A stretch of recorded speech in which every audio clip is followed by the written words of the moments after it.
며칠 전 뉴스를 보니까 전 세계의 모든 직장 중 제일 좋은 직장을 포브스에서 선정을 했다는데요. 이제 5위가 애플이고 4위가 구글이고 3위가 IBM이고 2위가 마이크로소프트예요. 내가 이게 관심이 있겠습니까? 예, 그런데 1위가 어딘 줄 아세요? 예, 1위가 전 세계 1위가 바로 놀랍게도 삼성전자라는 거예요. 포브스가 전 세계 57개국 근로자 15만 명을 대상으로 조사한 설문이라니까 신빙성이 있어 보여요. 설문 항목을 보니까 회사의 평판, 생산물과 서비스의 품질, 직원에 대한 대우, 발전 가능성 등이 있더라고요. 이런 항목에서 좋은 점수를 받았으니까 정말 최고 맞는 것 같아요. 여러분들 굉장히 긍지가 느껴지죠? 부럽게도 우리들 교회에도 이 회사 다니시는 분들이 있죠. 근데 이제 생각을 해보면 그러면 1등을 유지하려니까 얼마나 날마다 광풍일까? 그 안에서 훨씬 더 큰 불안을 경험하게 될 것 같아요. 그래서 진짜 낙담이 되어서 너무 스트레스가 쌓이니까 이제 그 목장도 교회도 이렇게 떠나고 싶어 하는 분들이 계시겠죠. 근데 그 남들이 인정하는 좋은 직장이다 보니까 진짜 말씀이 들리기가 더 어려운 것 같아요. 그래서 각자의 광풍 속에서 이제는 안심하라의 말씀이 들려야 할 텐데요. 오늘은 성령의 안심에 대해서 들어보겠습니다. 성령의 안심은 첫째, 미리 들은 말씀대로 되었기 때문에 안심할 수가 있습니다. 20절 1절에요. 여러 날 동안 해도 별도 보이지 아니하고 큰 풍랑이 그대로 있음에 구원의 여망마저 없어졌더라. 여러 사람이 오래 먹지 못하였음에 아름다운 곡물이 배에 한가득 있어도 먹을 수가 없어요. 하늘로 솟구쳤다 내려오기를 반복하고 있는데 어떻게 먹을 수가 있겠습니까? 이 배멀미로 이 속에서 진짜 똥물까지 나올 지경인데요. 어떤 사람은 공포에 사로잡혀서 어떤 사람은 배 밑창에 차고 있는 물을 퍼내느라 겨를이 없어서 저마다 이유는 다르지만 모두 다 지금 깊은 절망에서 먹지를 못하고 있어요. 자, 이때 20절 바울이 가운데 서서 말하되 여러분이여 내 말을 듣고 그에 대해서 떠나지 아니하여 이 타격과 손상을 면하였더라면 좋을 뻔하였느니라. 이제 떠나지 말라고 말렸는데도 떠났지만 바울도 같이 그곳에서 잠잠히 광풍을 겪어야 했습니다. 내가 보니 하고 고난 바울의 말을 듣지 않고 떠나니 이들이 남풍이 와도 북풍이 와도 바울에게 얼마나 눈치를 주었을까요? 자기 소견에 옳은 대로 행하는 사람들이 많으면요, 그냥 같이 가는 것이 십자가 길이에요. 내 남편이 안 믿고 내 부인이 안 믿고 내 자식이 안 믿는데 한 가족이기 때문에 같이 배를 탔기 때문에 아무리 이야기를 안 들어도 도망갈 수가 없어요. 믿는 나는. 바울처럼 그 자리에서 같이 풍랑을 겪으면서 있을 수밖에 없는 것이 성도의 갈 길이에요. 내 식구에 대해서 그래서 애통할 수밖에 없죠. 근데 불신 결혼을 하는데 남 결혼에 재 뿌릴 일이냐? 어떻게 하지 말라고 하겠어? 이러지만 그래도 반드시 하지 말라고 얘기해야 합니다. 훗날 지금이라도 예수 믿어라 이 말을 하기 위해서 말을 안 들어도 해야 돼요. 지금 지나고 나서 보면 바울의 말이 옳았다는 것이 증거되고 있지 않습니까? 우리들 교회 늘 울려 퍼지는 간증이 바로 이 말이에요. 들어만 두면 그때 내가 이혼하지 않았더라면 얼마나 좋았을까? 일주 가서 목장에 닻을 내렸다면 얼마나 좋았을까? 내가 그때 자녀의 말에 귀를 기울였다면 얼마나 좋았을까? 할 때가 온다는 거예요. 지금은 안 들어도.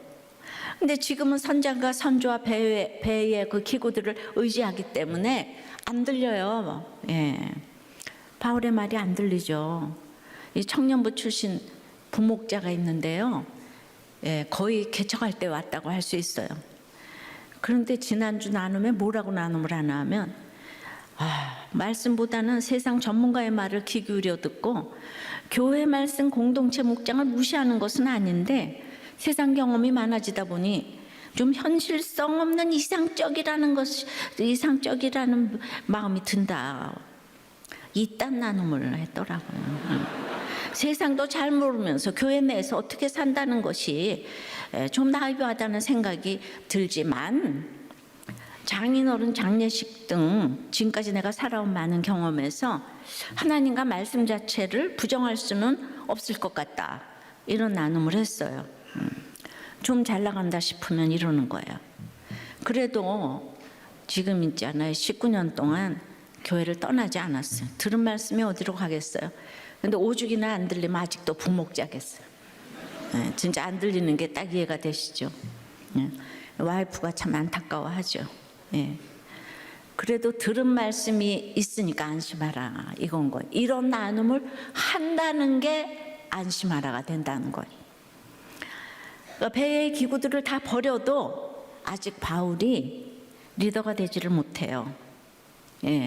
그러나 이제 리더가 될 때가 오니 배 안에 있는 사람들이 오랫동안 먹지 못하고 이제 절망과 허기에 사로잡히게 되니까 이제 드디어 밥심이잖아요. 사람 힘이 쭉 빠집니다. 힘이 쭉 빠져요. 바로 그때 십자가 지혜 타이밍이죠. 바울이 일어서서 말합니다. 이때쯤에는 내 집에서 나를 세워주는 사람이 하나도 없어도 한계 상황에서 저절로 예수 믿는 내가 리더가 됩니다. 보십시오. 21절에 처음으로 바울이 하고 주어가 됩니다. 여러분 이 바울이가 되기를 바랍니다.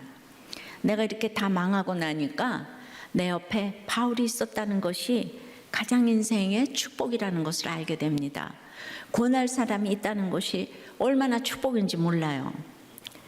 그러니까 바울이 이제 말을 하면서 너희들이 내 말을 안 들어서 타격과 손상을 입었구나 하는 얘기는 짧게 1절만 해야 돼. 1절. 그렇게 엄마 말 안 듣고 불징거려 놨더니 꼴 좋다? 아니 바람핀 남편 돌아왔는데 내가 그 여자 조심하라고 그랬어 안 그래서 때마다 그렇게 4절 5절을 하면요 징합니다. 징해. 1절만 하세요. 1절. 그래서 바울도 21절 한 절만 하고요 22절부터 6절까지는 이제 안심하라 이걸 많이 합니다. 떠나지 말라고 그렇게 여러 번 간절히 권했지만은 이제 광풍을 당했잖아요. 이때는 해야 할 일이 위로하는 거예요. 위로하는 거. 22절 내가 너희를 고난오니 이제는 안심하라. 여기서 이제는 언제입니까? 이미 9절 10절에서 들은 말씀이 기억날 때예요. 너 이 항해하면 타격을 입을 거야. 그러니까 말씀 안 들으면 광풍이 온다고 했기 때문에 광풍이 와서 말씀대로 되었구나. 성경 말씀대로 됐지 않아요? 그래서 이제는 한번 말씀대로 됐기 때문에 이제는 다시 권하는 말씀을 들을 것이기 때문에 안심이라는 거예요.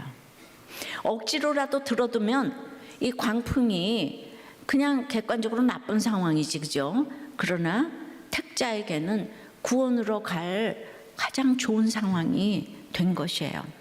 이 광풍 때문에 그 말씀이 천둥처럼 들리게 되었기 때문에 내가 말씀 안 들어서 주식으로 손해봤지만은 여기 붙어 있으면 안심할 일이란 것이에요. 이해되십니까? 되셔야 합니다. 머스트.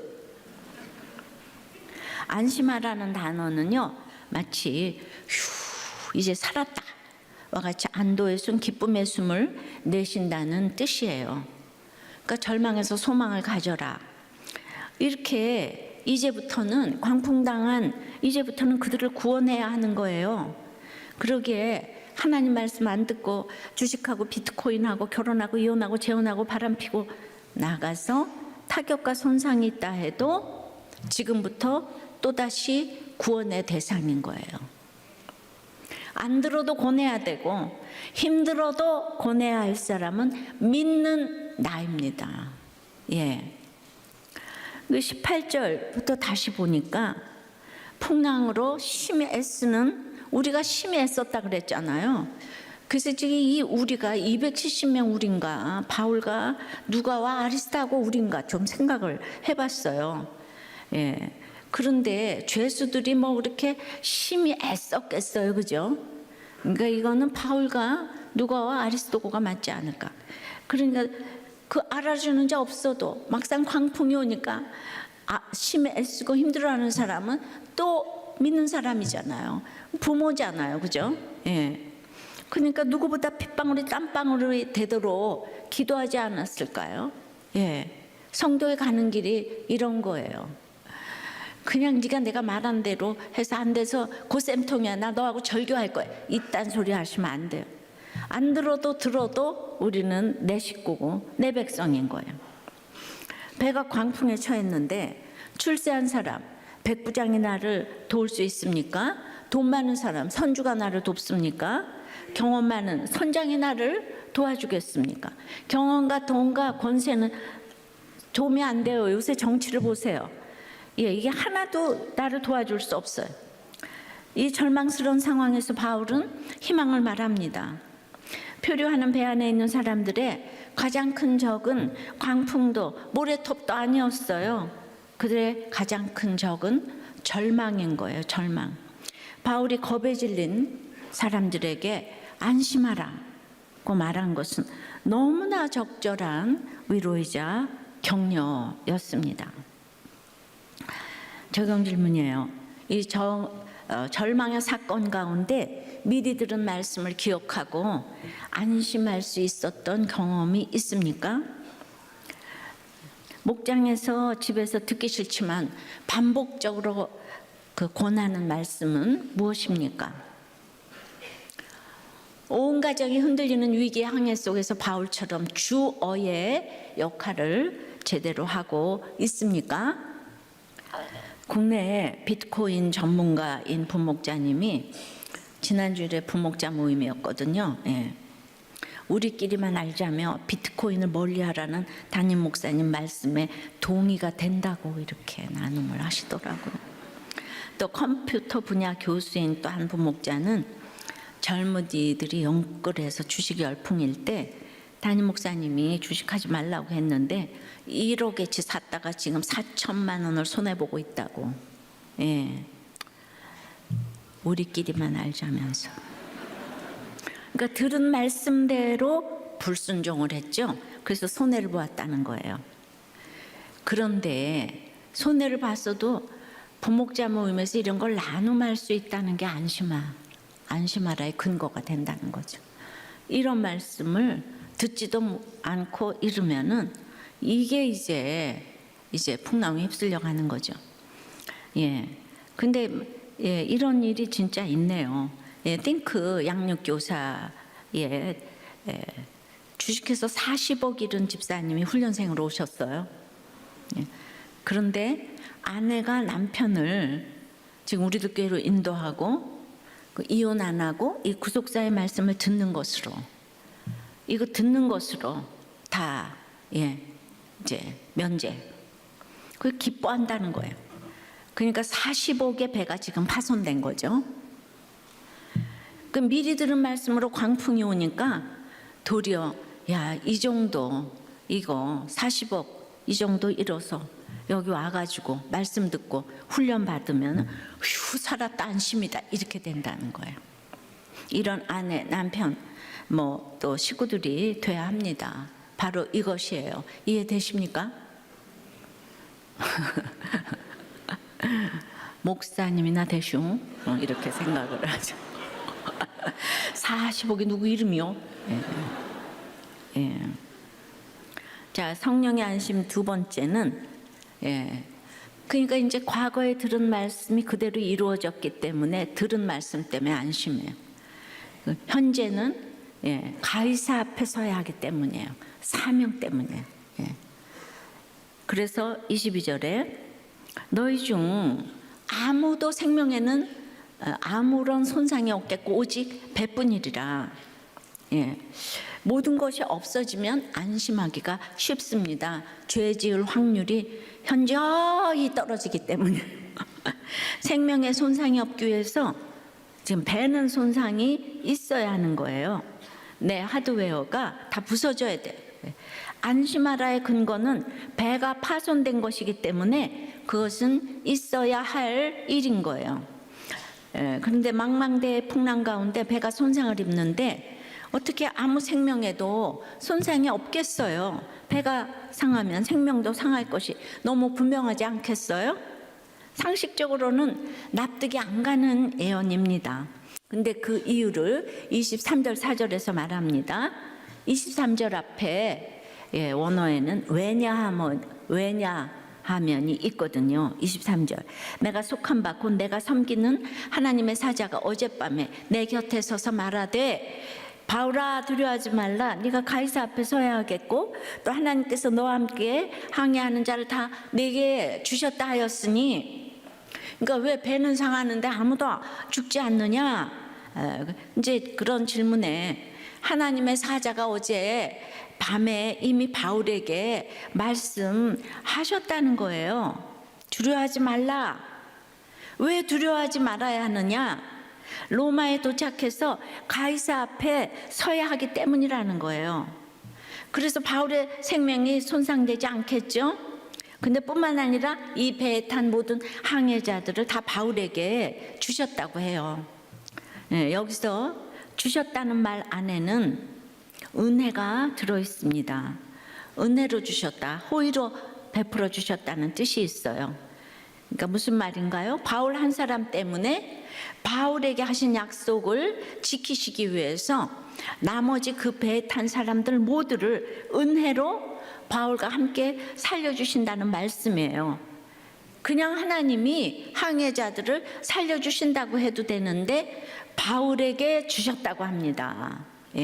그것은 바울을 통해 바울이 가이사 앞에 서야 하는 것이 사명이기 때문에 이런 사명이 있는 한 내 식구뿐만 아니라 배에 탄 죄수들의 영혼 구원의 일이 이루어지게 하신다는 거예요. 바울을 통해서 영혼 구원의 일이 이루어지게 하셔야 되기 때문에 바울에게 항해자들을 내게 주었다. 바울하고 가이사하고 뭔 상관이 있어요? 알지도 못하는 전 세계 최고의 질서의 우두머리. 그 사람 지금 전도하라고 하잖아요. 그러니까 항상 내가 질서에 순종하고 그 사람을 전도하려고 애쓰고, 그 나의 어떤 인격이 아니라 그 항상 사명이 있고, 알지도 못하는 사람을 위해서 이렇게 전도하려고 할 때 내 식구들은 나에게 다 주실 줄 믿습니다. 내 식구들은, 그러니까 내가 지금 알지, 바울하고 가이사하고 뭔 상관이에요?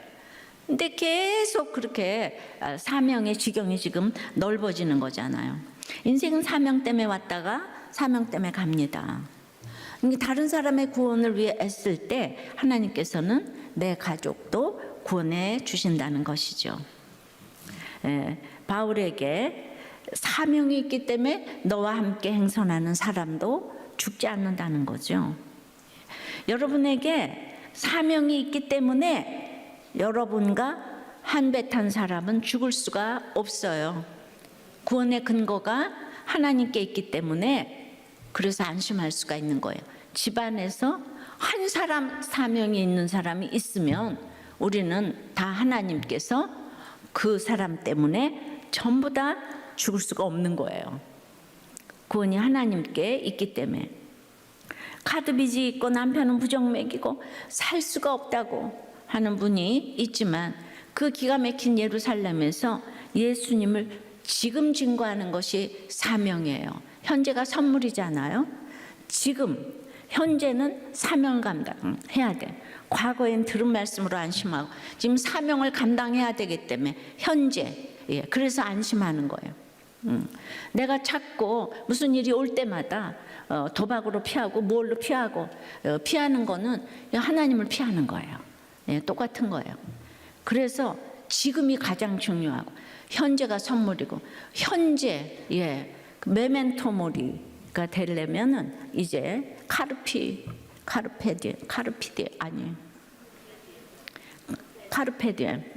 그러니까 이제 현재를 잘 살아라 이거잖아요, 그죠? 그러니까 내 그 현재에서 하나님의 행하심을 거부하는 것이 자꾸 현실 도피하는 거예요. 예루살렘에서 증거해야 로마에 가서도 증거할 수 있게 해주신다고 하는 거죠. 현재, 일대지가 과거라면 이대지는 현재, 지금 증거하라고 하시는 거예요. 남편이 배신을 했어요. 내가 불신결혼했기 때문에 이것이 내 삶의 결론이다. 내가 회개할 것밖에 없다. 이것이 증거하는 거예요. 자식이 집 나갔어요. 내가 아이를 말씀으로 키우지 못했다. 그래서 내가 이제 돌이켰다. 그런데 내게 평강이 있다. 이것이 예수를 증거하는 것이에요. 내가 뭐 한 다음에 주를 증거하겠다. 그거 아니에요. 어떤 사람도 사명이 없는 사람은 없습니다. 어떤 환경에서도 사명이 없는 사람은 없어요. 바울은 하나님을 이 이방인들에게 어떻게 설명합니까? 내가 속한 바 곧 내가 섬기는 하나님이라고 설명을 해요. 소속사가 하나님이라는 거예요. 연예인들 굉장히 그 소속사 좋아하대. 그래가지고 그 유명한 예를 들어서 BTS가 속한 소속사라 그러면 우리가 그냥 뻑이 가잖아요, 그죠? 뻑이라는 얘기를 잘 모르시네. 죄송. 모르시니까 아무도 안 웃었잖아요. 그러니까 이 소속사가 훌륭하면 그냥 거기 들어가만 봐도 우리가 막 이렇게 막 그냥 어머 이제 걱정 없다. 거기에 들어갔으니까. 소속사가 하나님이야. 그럼 하나님은 바울을 어떻게 여기시나요? 하나님께서는 바울에게 너는 내 것이라고 하세요. 바울은 하나님의 소유예요. 그 누구도 건드릴 수가 없습니다.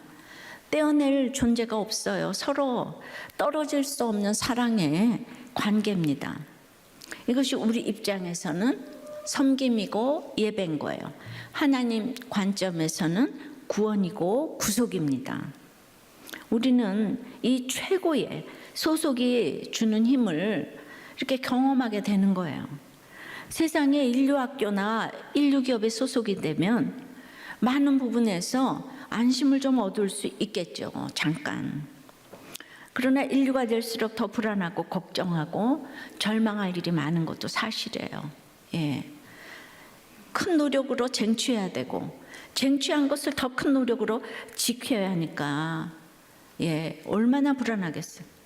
제가 성령이 함께하지 않는다면 지금 제가 우리 교회 목사라는 거는 이거는 그야말로 욕인 거예요. 성령 받지 않고 목사를 하라 그러면 매사에 제가 걱정을 해야 되는 거죠. 도마 위에 올라가 있으니까 한마디만 해도 그냥 재치기만 해도 폐병 걸렸다 이렇게 나오니까. 진짜 그래서 성령의 안심을 여러분들이 경험을 하셔야 되는 거예요.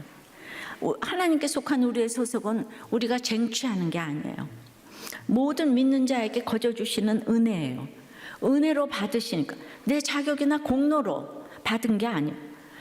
그러니까 잃어버릴까 두려울 게 하나도 없는 거예요. 그럼 우리가 값싼 소속이에요? 어떤 인류보다도 높으신 창조주 하나님의 소유인 것이죠. 그러니 이런 대단한 자존감이 생겼으니까 저절로 이 소속사에 들어오라고 사명이 생기지 않겠어요? BTS가 어디에 속했는지 모르겠지만 내가 여기 들어와서 인류가 되니까 너도 여기 들어와라. 자존감이 생기면 사명도 저절로 생겨요. 자존감이 없으니까 사명이 없는 거예요. 그러니까 내가 그격석인데 내 힘으로 생긴 거예요. 은혜로 주어진 거죠. 똑같은 사건에서 이제는 안심하라 말할 수 있는 바울이 되시기를 바랍니다. 여러분의 가족들에게, 여러분이 속한 공동체 식구들에게 이제는 안심하라. 나는 돈 없고 병들고 힘들어도 이제는 안심하라 말해줄 수 있는 여러분들이 되시기를 바랍니다. 오늘 내가 파손됐을지라도 이제는 안심하라의 말씀이 여러분에게 들려지기를 바랍니다. 또 그렇게 말해줄 수 있는 사람이 되기를 바라요. 276명 중에서 백부장, 선장, 선주가 리더입니까?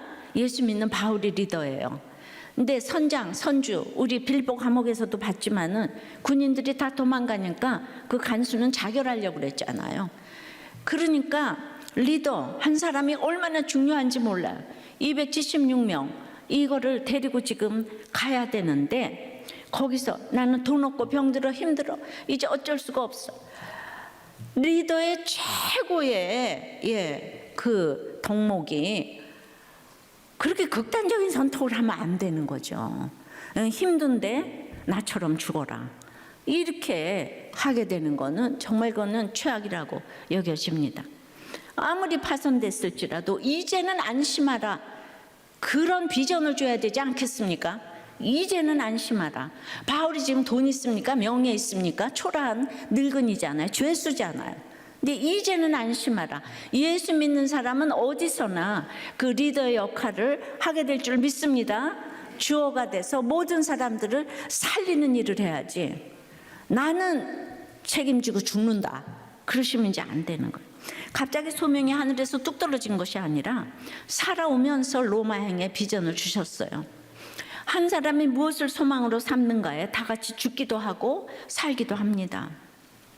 276명 중에서 이 바울 한 사람이 여기 다 살린 거예요. 그러니까 저도 이렇게 제가 적용을 하면 저 목사 한 사람의 소망이 야망이 되지 않으면 제가 사명이 있는 한 행선하는 자를 다 내게 주셨다는 것처럼 우리들 교회 승선한 여러분들이 다 천국행 배를 타고 함께 갈 걸 믿습니다. 그래서 저를 위해 기도를 해주셔야 되겠죠. 정말 끝까지. 그러니까 저를 위해 기도해 주시면 여러분들은 그냥 타고 갈 것 같아요. 제가 문제인 것 같아요. 제가. 수많은 남의 자녀들을 우리들 교회 주일학교 선생님들은 정말 물질을 써가며 눈물을 흘려가며 섬겨요.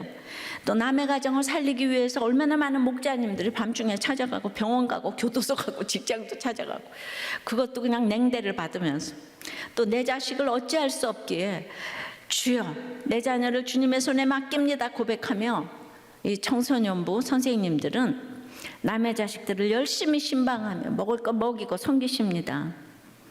함께 배에 탄 이 자녀를 주님 책임져 달라는 고백으로 우리들 교회 청년부 이 엘더님들은 이 정말 청년들을 신방하고 자신들의 재물을 써가면서 그렇게 섬깁니다. 부목자님이 이제 아들의 그 주일학교 선생님의 섬김에 대한 감동을 나눠주셨는데요. 하여튼 아들이 친구와 PC방에서 누군가 떨어뜨린 카드를 주었는데 친구가 그 카드로 편의점에 들어가 물건을 샀다는 거예요. 근데 그 물건이 전자담배인 것을 나중에 알았대요. 요새 중2병 아시죠? 아들은 밖에 그냥 서 있었다가 집에 왔는데 죄책감이 심하게 들었는지 친구와 이제 파출소에 가서 자수한다고 했다는 거예요.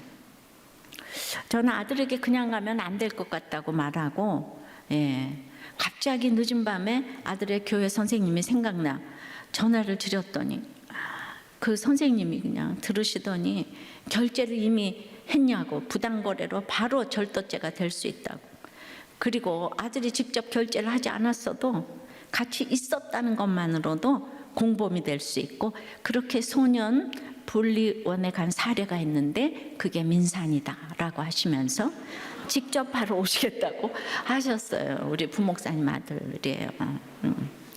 그래가지고 이 선생님 늦은 밤에 오셔서 같이 파출소에 동행하시고 그냥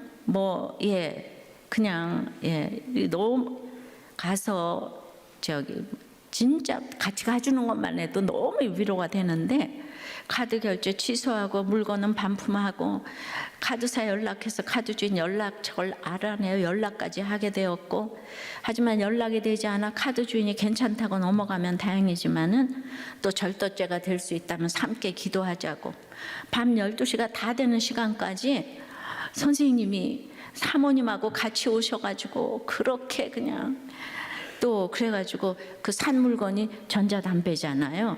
그런데 그런 자잘한 내용은 그 아들과 아내에게는 비밀로 하라고 그래야 교회 선생님과 아들의 신뢰가 깨지지 않으니까 예, 그러니까 우리끼리만 알자고요. 예, 여러분 말하지 마세요. 예. 이 세심한 배려와 사랑에 진정한 스승의 모습을 보는 것 같았다고.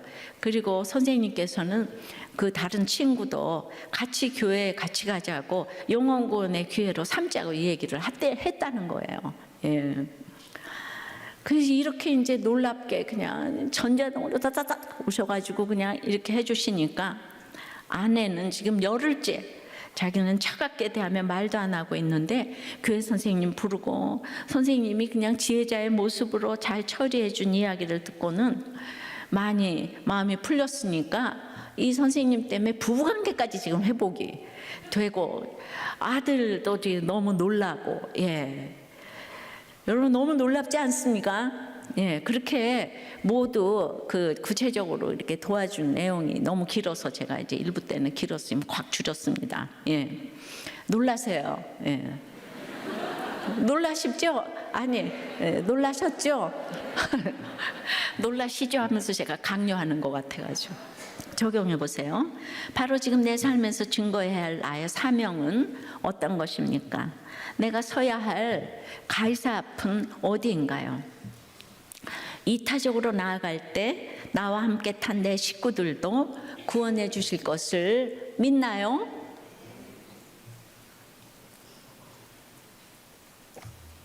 항상 성령의 안심은 현재 증거해야 되는 거예요. 내 삶을 증거해야 되는 거예요.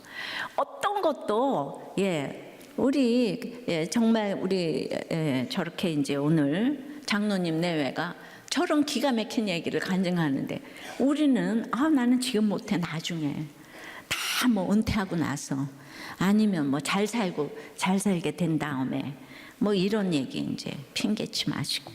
자, 성령의 안심 세 번째는 말씀하신 그대로 이루실 하나님을 믿기에 안심할 수 있는 거예요.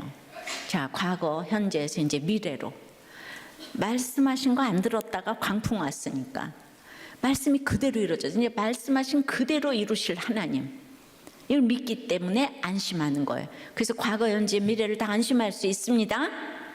자, 25절 6절 그러므로 여러분이 안심하라. 나는 내게 말씀하신 그대로 되리라고 하나님을 믿노라. 그런즉 우리가 반드시 한 섬에 걸리리라 하더라. 예, 바울이 안심하라는 말을 두 번이나 하는데요. 22절에서는 이제는 안심하라. 25절에서는 그러므로 안심하라. 앞에서는 들은 말씀이 있으니까 안심하라고. 여기는 약속의 말씀이 있으니까 안심하라고. 과거에도 너는 택자였기 때문에 안 들었어도 너는 택자였기 때문에 안심했어야 되고 지금 앞으로도 안심을 할 거라는 거예요. 예, 그래서 9절에서 고날 때 안 들어서 광풍 왔으니까 이제 들어야 한다는 걸 알았잖아요. 반면교사가 됐잖아요. 그래서 듣던지 안 듣던지 우리는 주식을 해도 비트코인을 해도 교회를 와야 되는 거예요. 예배를 드려야 되는 거예요. 바람을 펴도 우리는 목장에 와야 되고 비트코인을 해도 목장에 와야 돼요. 그러니까 여러분들은 뭐 이렇게 이제 세상에 그동안 바람 피는데도 목장에 오시느라고 너무 수고하셨네 이렇게 얘기를 하면서 격려를 하셔야 되는 거예요. 아셨어요? 그러니까 옳고 그름으로 자꾸 정죄하고 이러시면 이제 안 되는 거예요. 그래서 이렇게 풍랑에 휩쓸려 망망대해서 방황하다가 침몰하지 아니하고 반드시 한 섬에 걸릴 것이라고 약속의 말씀을 전하는 거예요. 그러므로 안심하라고. 바로 그 한 섬이 예수 그리스도라고 할 수 있는 거죠. 예수님도 광풍에서 걸어오셨어요. 그렇게 광풍에서 배멀미가 심할 텐데 예수님은 고물에서 주무셨어요. 예수님과 이렇게 한 방향으로 같이 가다 보면 어느 날 보니까 목적지에 도달해 있는 거예요. 목장에서 같이 가다 보니까 어느 날 목적지에 도달하고 있는 거예요. 바울만 지금 심히 애쓰고 기도하고 276명은 다 벌벌벌벌 떨잖아요. 그죠? 누구와 함께 가는가가 너무 중요하고 예수님 주무셨다고요. 바울에게 눈에 보여줄 것이 뭐가 있겠습니까? 안심의 근거는 눈에 보이는 것이 아니라 믿음을 통해서 얻어지는 것이죠. 눈앞에 사람을 의지했다면 사람이 없어지면 사라질 안심이죠. 누구 옆에 있는가가 너무 중요해요. 로마 선교를 위해서 지금 276명이 조난당할 위기에 있는 거예요. 그런데 오늘 이 말씀 여러분에게 꽂힌다면 한 섬에 걸리리라의 축복이 여러분에게 임할 것을 믿습니다. 한 섬 예수 그리스도, 많은 환난이 한 섬 예수 그리스도를 보게 합니다. 나의 유라굴로 광풍이 한 섬 예수 그리스도를 보게 합니다. 극한 상황에서도 하나님의 신실하심에 근거하여 확신과 평안 가운데 거한 바울의 모습은 폭풍의 상황에 매몰되어 낙담한 사람들에게 매우 충격적으로 비춰졌을 것이에요. 그러니까 이때 전도를 해야 되는 거예요. 기가 막힌 상황에서 같이 예수 믿고 천국 가자고 얘기를 해야지. 그렇게 그냥 어떻게 그럴 수가 있어요. 이런 얘기 좀 하지 마시고요. 바울은 그 배에 타고 있는 모두가 무사할 것이라고 강조합니다. 폭풍은 수그러들지 않고 상황은 전혀 변한 게 없음에도 바울이 이렇게 안심하라고 외칠 수 있었던 그 근거가 말씀 때문인 거잖아요. 그러니까 우리들 교회가 큐티를 하고 목장에서 나누니까 다 안심하잖아요. 무슨 사건이 일어나도 다 안심하잖아요. 광풍 속에서도 말씀을 붙들고 있는 한 사람이 있으면 그 가정은 소망이 있는 거예요. 그 공동체는 살아나는 거예요. 바울이 가장 인생의 어두울 때 언약의 하나님을 만났기 때문에 지금 두려워하고 절망하고 있는 그 순간에도 자신이 만난 하나님을 소개하는 거죠. 자신에게 말씀하신 그대로 당신에게도 될 거다, 이렇게 하나님을 전합니다. 2000년 전에 나를 위해 죽어주신 말구육간에 태어나신 고운 것도 없고 풍채도 없고 아름다울 것도 없는 그 예수님이 나를 위해 죽어주셨기 때문에 이 한 섬에 우리가 걸리기를 원하는 거죠. 이분이 우리가 이 주일학교 선생님이 그 사람이 잘생기고 뭐 스펙이 있고 그게 우리 무슨 상관이에요. 그냥 아들로 해서 달려와 주시고 같이 파출소까지 같이 가주셨다는 것으로 우리에게는 구세주가 되는 거잖아요. 그러니까 예수님이 나를 도와줄 사람이 풍채도 있고 스펙도 있고 그 상관이 없어요. 상관이 없어요. 나를 위해 죽어주시는 예수님은 이 풍채가 없어요. 내가 앞으로의 앞날을 알기 원한다면 예언기도 환상기도 따라다니지 말고 바울 사도처럼 살아야 되는 거죠. 자기 부정과 십자가를 잘 지게 해달라고 기도하면 앞날을 다 알 수가 있어요. 우리는 성경을 끼고 살잖아요. 그러니까 우리가 환상 예언기도 안 받으러 가도 여러분들이 너무 앞날을 잘 알고 있어요. 언제나 길이 보여요. 우리 주님께서는 누구든지 나를 따르려거든 자기를 부인하고 자기 십자가를 지라고, 자기를 부인하면 십자가가 지혜고 타이밍이라 그랬잖아요. 타이밍을 알게 해주시는 거예요. 언제가 구원받을 때인지, 지금 갈 때인지 나갈 때인지, 말을 할 때인지 안 할 때인지, 이런 예언이 어디 있겠습니까? 그래, 자기를 부인해야 주님의 말씀을 받아들일 수 있는 거예요. 내 십자가를 져야 주님을 의지하면서 행할 때에 앞날이 보이고 이것이 안심의 근거가 되는 줄을 믿습니다. 적용해 보세요. 이 광풍의 사건에서 내게 주신 약속의 말씀, 기억해야 할 말씀은 무엇입니까? 이것이 나에게 진짜 안심의 근거가 돼야 되는데, 무엇보다도 나와 내 가정이 예수 그리스도 한 섬에 걸리기만을 간절히 구하고 있습니까? 네. 그래서 과거, 현재, 미래에 말씀이 있으면 안심하라의 근거가 되는 줄 믿습니다. 들은 말씀 때문에 망해도 이제 한 달 전에 교회를 떠났다가 돌아오셨는데 오늘 들은 말씀이 있어서 오셨잖아요. 오늘 완전히 자기한테 하는 얘기라고. 들은 말씀이 얼마나 안심의 근거가 되는지 몰라요. 그러니까 여러분들은 무조건 데려다가 말씀을 들려놔야 돼요. 공동체에 오게 해야 돼요. 네, 정말 이분은 광풍 가운데 이분도 들은 말씀이 있어서 직장생활 15년 하면서 세상의 죄를 짓고 다녔는데 그냥 늘 관행으로 접대를 하거나 골프를 치는데 직원들하고 룸사랑도 갔던 것을 이렇게 죄의식 없이 그런 거를 했다는 거예요. 그런데 회사의 누군가가 비리로 내부 고발을 했답니다. 그리고 또 두 번째는 직장 내 괴롭힘으로 또 누가 찔렀다는 거예요. 세 번째는 회사에서 오래 만나는 여자가 또 걸렸다는 거예요. 그래서 광풍이 지금 쓰나미로 왔는데 회사, 결혼, 다 난리가 났는데 그래도 이분이 부목자로 억지로 말씀을 들어두셨네요. 예. 그러니까 그냥 여자 목장, 부부 목장에서 다 들고 일어나가지고 지금 다 이혼을 말리고 처방으로 담임 목사님 말씀을 요약을 지금 하고 있어요. 예. 그러니까 이 광풍이 오니까 안 들리던 말씀이 이제 큐티가 되고 사도행전 말씀을 들으면서 처음으로 말씀이 지금 재밌다고 하는 거예요. 지난주도 참 재미있더라고 이렇게 얘기를 하세요. 그러니까 광풍이 오니까 들은 말씀으로 안심이 지금 되는 이런, 예. 그래서 우리 누구도 정죄하시면 안 되는 거예요. 그때부터 다시 구원의 대상이 되는 거예요.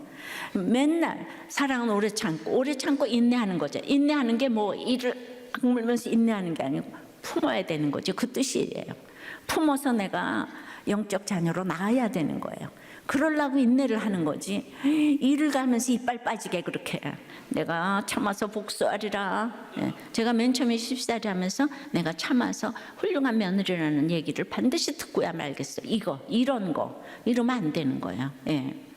그런데 그렇게 해서 문제가 생겨서 지금 별거하고 있는 지난주에 간증하신 세종 서울 부목자 부부 있잖아요. 예. 근데 간증 끝나고 나서 이제 또 부목자 모임 갔더니 초원에 처방이 돼서 아내의 그 아랫집을 방문한 거예요. 그래서 그 물이 샜잖아요. 그래서 피해 보상을 좀 해드리겠다고 가서 말씀을 드렸는데 이미 다 수리를 했다고. 그런데 이 남편이 있잖아요. 그 집에 보고 자기는 피해 보상 해주러 갔는데 다 했다 그러면 될 건데.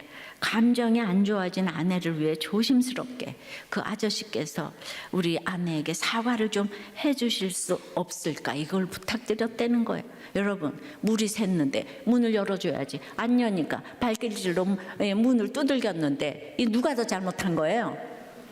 예. 그런데 그냥 거기 마침 아저씨가 안 계셔가지고 이 아내 되시는 분이 우리 아저씨 성격이 그거는 좀 어려울 듯하다 하시면서 본인이 아내를 만나드리겠다고 자기가 사과를 대신 하겠다고 그랬다는 거예요. 그 훌륭하신 아내분이 계시대요. 그분도 예수 믿지 않나 싶어요. 예. 그러니까 우리가 구원을 위해서 이렇게 진짜 이게 성령의 안심 아니겠어요? 예. 아내가 싫어한다고 가서 우리 아내에게 사과 좀 해주시면 안 될까요? 이 남편 날이 갈수록 너무 훌륭하세요. 예. 주님께서는 저의 찌질함을 아시고 조치를 해주셨다고 와 할렐루야래요. 할렐루야. 이렇게 적용 좀 하고 사시라고요. 예. 오늘 내가 힘들어 그러면은 밑에 층에 내려가서 우리 아내한테 사과 좀 해주시면 안 될까요? 적용 좀 하세요. 지난주 말씀 후 찬양이 큰 물결이 일어나 나시지 못하나 이 풍랑으로 인하여 더 빨리 갑니다. 지난주 설교를 이제 한 구절로 요약해주는 찬양이었는데 이 찬양은 톱레이디 목사님이 쓰셨어요. 이분은 38년 짧은 인생을 살고 하나님의 부르심을 받았는데 아버지가 일찍 돌아가시고 늘 가난했고 폐병 걸리고 그러니까 그 찬양을 쓴 때가 32세 때인데 이게 폐결핵 중에 진짜 광풍 중에 이 풍랑으로 인하여 더 빨리 갑니다. 참 그리고 이제 38세에 돌아가셨는데 오래 살고 적게 살고가 아니라 정말 전 세계인이 정말 부르는 찬송시를 쓰고 갔으니까 이 어마어마한 주의 일을 사명을 감당한 거 아니겠습니까? 근데 이 톱레이디 목사님이 또 다른 찬송을 한 곡 썼는데 바로 죽기 2년 전에 갑자기 심한 벌판에서 심한 그 폭우를 만났는데 정말 따스한 날에 부는 비친 바람 유라굴로 같은 폭풍우를 만난 거예요. 너무 두려워하면서 피할 곳을 찾다가 커다란 이 바위를 발견하고 그 바위 틈새에 몸을 숨긴 후에 이 맹렬한 폭풍우가 지나가기를 기다렸는데 그 바위 틈에 숨는 순간 굉장히 그 안도감을 느끼면서 그때 바위 틈에 이렇게 자기를 숨겨주시는 자신을 위해 죽으신 그 만세반석 예수님을 떠올렸다는 거예요. 그래서 그분의 품에 안기면 다가올 심판도 하나도 두렵지 않다는 이런 확신을 가지게 됐고, 그래서 금세 찬송가를 적어가지고 바로 쓴 것이 494장 만세반석이 열리니. 그러니까 이 풍랑이년하여 고요한 바다에 만세반석이 열리니, 이 두 개만 쓰고 갔어도 인류의 어마어마한 지대한, 오래 살고 뭐 짧게 살고 이게 문제가 아닌 것 같아요. 이 갈라진 바위 틈새처럼 창에 찔려 갈라진 예수 그리스도의 이 옆구리에 그 보혈 아래로 피하면 어떤 죄인이라도 그 예수 그리스도의 보혈 안으로 피할 때 참 안식이 있다는 이런 내용인 거죠. 폭풍우가 불어 닥쳐도 바위 틈에 몸을 맡기는 것처럼 밖에는 유라굴로 강풍이, 그러니까 이렇게 정말 그레데 해안을 의지하고 맞바람 피해서 왔더니 안에서 유라굴로 강풍이, 내 쪽으로는 핍박이고 내 쪽으로는 유혹이고, 우리는 항상 이렇게 사단의 시험 가운데 그냥 삼킬 자를 두루 찾는 것처럼 이렇게 집어삼킬지라도 만세반석 대신 예수 안에 내가 거할 때 우리는 휴, 살았다, 안심이야 외칠 수 있고 기뻐할 수 있고, 나 같은 죄인을 받아주시는 은혜에 눈물을 흘릴 수 있는 것이죠. 이것이 바로 성령의 안심입니다.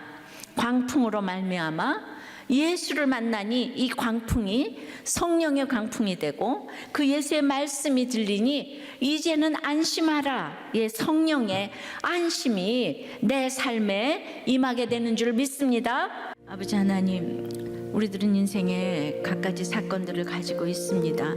그 사건이 왜 일어났을까를 생각해 보면 내 삶의 결론인 것을 이렇게 알게 해주십니다. 많은 사람들이 말렸지만 우리는 그 배를 탔습니다. 재물과 많은 타격이 있을 것이라고 했지만 그 배를 탔습니다. 그러나 누군가의 기도가 있었기 때문에 이 자리에 와서 있습니다. 주님, 들은 말씀이 있었기 때문에 이제는 안심하라 하십니다. 어떤 환경에서도 안심하라 하십니다. 우리는 듣지 않아도 정말 금그릇 같은 모든 옆에 사람들이 있지만은 재물과 생명에 타격이 있을 것이라고 우리는 여전히 말해야 합니다. 그리고 강풍을 당할 때 옆에서 힘이 애쓰며 또 기도해야 합니다. 그리고 끝까지 이제는 안심하라고, 이제는 안심하라고 위로해 줄 수 있는 바울처럼 한 사람의 중심 잡는 사람이 되기를 소원합니다. 주님, 바울은 이때도 저때도 들어주는 사람이 없고 결국 죄수로 가서 결국 그 많은 사람을 같이 풍랑을 견디면서 276명을 구원해야 되는 사명을 주셨습니다. 그러나 그것이 바울의 공로가 아니지 않습니까? 우리도 오늘 예수 믿으면 똑같은 하나님의 자녀가 되어서 안심하게 될 줄 믿습니다. 여러분, 지금 너무 힘듭니까? 지금 광풍이 와서 일어설 수도 앉을 수도 없습니까? 오늘 어떤 상황에서도 이제 현재에 피하지 말고 가이사 앞에 서라고 하십니다. 사명을 찾으라고 하십니다. 지금 내가 주님을 만나면 주님께서 가장 큰 성령의 안심을 여러분들에게 보여주실 줄을 믿습니다. 내가 생각하는 것이 교회를 떠나고 목장을 떠나는 것이 아니고 하나님을, 그것은 떠나는 것인데, 이제 정말 하나님 만세반석이 열리니 내가 들어갑니다. 주님의 공로 없는 그 은혜로 베풀어 주시는 그 은혜를 의지하여서 주님의 자녀가 되기를, 한 섬에 걸리기를 소원합니다. 예수 그리스도 한 섬에 걸리기를 소원합니다. 주여, 각자 그 심령을 다 찾아가셔서 역사하여 주시옵소서. 주님, 우리가 잘나서 주님이 우리를 찾아주시는 것이 아니고 불러주시는 것이 아닙니다. 우리가 집에서 그 한 사람의 바울 같은 리더가 되기를 원합니다. 회사에서, 학교에서, 나라에서 그 바울 같은 한 사람의 리더가 돼서 모두를 구원해낼 수 있는 리더가 될 수 있도록, 성도의 사명을 감당할 수 있도록 역사하여 주시옵소서. 참으로 이 나라를 위해서 기도합니다. 풍전등화 같은 이 나라 주여 역사하여 주시옵시고, 인구 절벽을 맞는 모든 악법들이 아버지 하나님 물러가게 도와주시옵시고, 이렇게 잘 해결할 수 있고 결단할 수 있는 위정자의 아버지 하나님, 그런 예수 그리스도 한 섬에 걸릴 수 있는 위정자에게 그 복음이 들어갈 수 있는 아버지 하나님 통로를 허락하여 주시옵소서. 예수 그리스도의 이름으로 기도드리옵나이다. 아멘. 어린 시절 일본에서 처음 교회에 나갔지만 한국에 돌아와서는 잘 다니지 않았습니다. 권사님이신 어머니가 기도와 권면으로 교회에 나가라고 하실 때마다 더 나이가 들면 나가겠다며 주말에는 친구들과 어울려 골프나 세상 음란에 빠져 살았습니다. 좋은 대학을 나오고 대기업 건설회사에 입사하여 능력 있는 사원으로 인정받으며 직장 생활을 하였고, 초등학교 교사인 착한 아내와 두 자녀를 두고 남들이 부러워하는 행복한 가정을 이루며 살았습니다. 그런 저를 찾아온 첫 번째 광풍은 착하고 사랑스럽던 아들이 중학교 2학년 때 흡연 문제를 일으키고 가출하는 사건이었습니다. 결국 아들은 고등학교 2학년 때 학교를 자퇴하였고 미국 유학을 보냈으나 1년 만에 학업을 마치지 못하고 중도 귀국하였습니다. 저는 요즘 아이들한테는 흔히 일어날 수 있는 사건이라며 편하게 넘어갔으나 큰 충격을 받은 아내가 4년 전에 유방암에 걸리는 두 번째 광풍을 겪었습니다.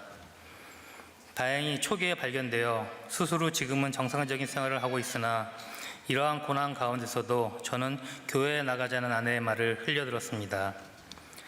33년간 다니던 회사를 퇴직하고 작은 회사 임원으로 들어가면서 시간이 많아지고 주식하는 친구도 알게 되어 주식을 시작했습니다. 그러나 주식에서 돈을 날리자 승부욕과 욕심이 생겨 차츰 규모를 키워 더 많은 돈을 주식에 투자하게 되었고, 어느새 물려받은 재산과 그동안 열심히 모은 전 재산을 날리고 은행과 친구들에게까지 돈을 빌려 많은 빚을 지게 되었습니다. 이렇게 돌이킬 수 없는 상황이 되어서야 저는 40억 이상을 주식으로 날리고 유라굴라 광풍의 한가운데 서 있는 현실을 직면하게 되었습니다. 광풍에서 가장 무서운 병은 절망이라고 하셨는데, 잃어버린 물질과 힘들어하는 가족과 제 자신에 대한 절망한 저는 유서를 남기고 핸드폰을 끄고 자살하려고 산에 올라갔습니다. 그러나 마지막 순간에 가족들의 얼굴이 떠올라 다시 휴대폰을 켰더니 집사람과 아이들로부터 수십 통의 전화가 와 있는 것을 보고 마음을 고쳐먹고 산에서 내려왔습니다.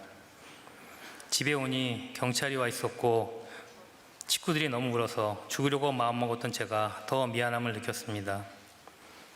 아내는 죽지 않고 살아 돌아와줘서 고맙다며 오히려 저를 안고 울면서 돈보다 생명이 중요하다고 위로해 주었고, 경찰서에서는 2주 동안 제가 살아있는지 확인하는 전화를 했습니다. 그 후 한동안 정신과 치료를 받으며 힘들어하는 제게 대학교 친구가 권유하여 우리들 교회에 나오게 되었습니다.